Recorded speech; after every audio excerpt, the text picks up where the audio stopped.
Saluto a tutti e compa qui in Fiumobus settimana di già uno strultimo giorno in desto magnifico Rugione. Oggi ci negulemo in sera di viu per ritrovare un giovane di Ubaese che ha deciso di scambiare di guida sto giovane di Thibaut Chilichini. RCFM e Campacui.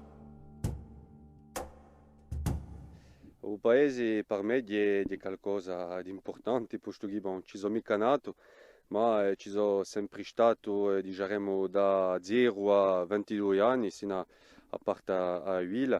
Dunque, ci sono grandato d'inverno e di estate, i miei parenti ci stanno sempre e io ci vorrei stare quando sarà possibile per il resto della mia vita.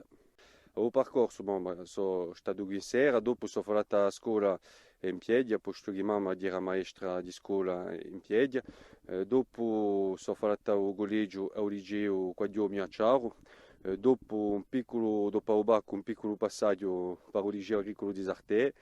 Dopo di arrestato, sono andato alla facoltà in Corti, ho fatto un DUT di commercio.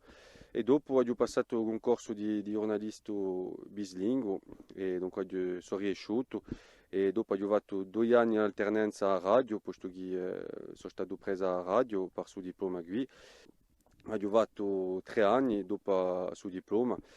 E è vero che sempre essendo in villa, posto che quando ho fatto il suo diploma sono stato obbligato a parte, c'era sempre una parte di me che era in paese, anche a settimana, quando io ero in villa, era fisicamente in villa, diciamo, ma è vero che il mio cuore, il mio cervello era in un paese. Dunque cominciava a essere difficile per me, posto che sono sempre stato, diciamo, un paesano, un cittadino del paese. Mi pesava troppo e dunque un giorno ho detto, così fare un po' più d'ora, a mia vita volevo fare un paese. Dopo ho preso la decisione di voltare un paese, ho dimissionato, ho cambiato di lavoro e ora sono qui. Allora non sono mica in sera, posto che per ora non ho mica trovato un alloggio in paese perché l'affare è duro, gli alloggiamenti qui sono scarsi. Dunque per ora sto in bandi in un comune di Isolaccio, che è il mio secondo paese, e spero un giorno poter regolare qui in sera. Voilà. Sera, è vero che sera penso appena come tutti i paesi di Corsica, in tutti i casi parecchi paesi di Corsica. È un paese che all'epoca erano parecchi abitanti, diciamo tra 120 e 150, e oggi d'inverno penso che noi siamo arrivati a poco presso a 50-60 abitanti, dunque vediamo che c'è di meno in meno mondo.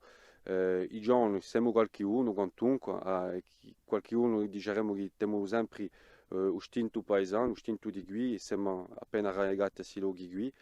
Dunque diciamo che l'affare sono duri, ma siamo qui sempre. E così che si compie e compa qui in Fiumobu ci ritroviamo a bene da qui a poco in un altro Rugione a ringraziarvi e a presto. RCFM e Campacui.